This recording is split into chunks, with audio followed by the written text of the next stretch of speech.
बाज और चूजे की कहानी। एक गांव में एक किसान रहता था। एक बार उसे कहीं से बाज का एक अंडा मिला। उसने वह अंडा मुर्गी के अंडे के साथ रख दिया। मुर्गी उस अंडे को अन्य अंडों के साथ सहने लगी। कुछ दिनों में मुर्गी के अंडे में से चूजे निकल आए और बाज के अंडे में से बाज का बच्चा चूजों के साथ पलने लगा। वह चूजों के साथ खाता पीता खेलता इधर उधर फुदकता बड़ा होने लगा।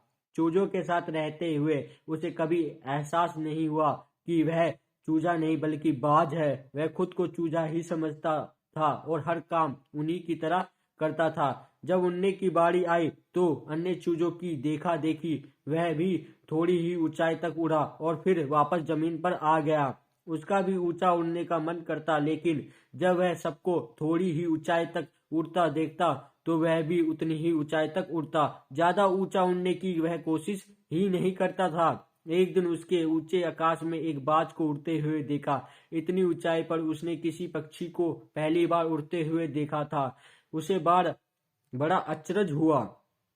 उसने चूजों से पूछा, वो कौन है भाई जो इतनी ऊंचाई पर उड़ रहा है? चूजे बोले, वो पक्षियों का राजा बाज है। वह आकाश में सबसे ज्यादा ऊंचाई पर उड़ता है। कोई दूसरा पक्षी उसकी बराबरी नहीं कर सकता। यदि मैं भी उसके जैसा उड़ना चाहूं तो बाज के पूछा, कैसी बात करते हो? मत बोलो, तुम एक चूजे हो। चाहे कितनी ही कोशिश कर लो, बाज जितना नहीं उड़ पाओगे। इसलिए व्यर्थ में ऊंचा उड़ने के बारे में मत सोचो। जितना उड़ सकते हो उतना ही खुश रहो। चूजे बोले। बाज ने यह बात मान ली और कभी ऊंचा उड़ने की कोशिश ही नहीं की। बाज होने के बावजूद वह पूरी जिंदगी मुर्गी के समान जीता रहा।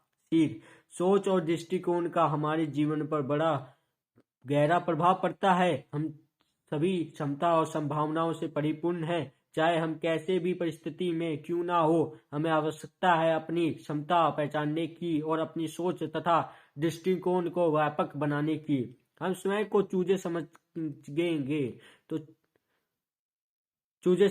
तो चूजे ही बनेंगे और बाज समझेंगे तो बाज बनेंगे। खुद को कम ना समझे, अपनी क्षमता को सीमित ना करे, बाज बने और जीवन में ऊंची उड़ान भरे।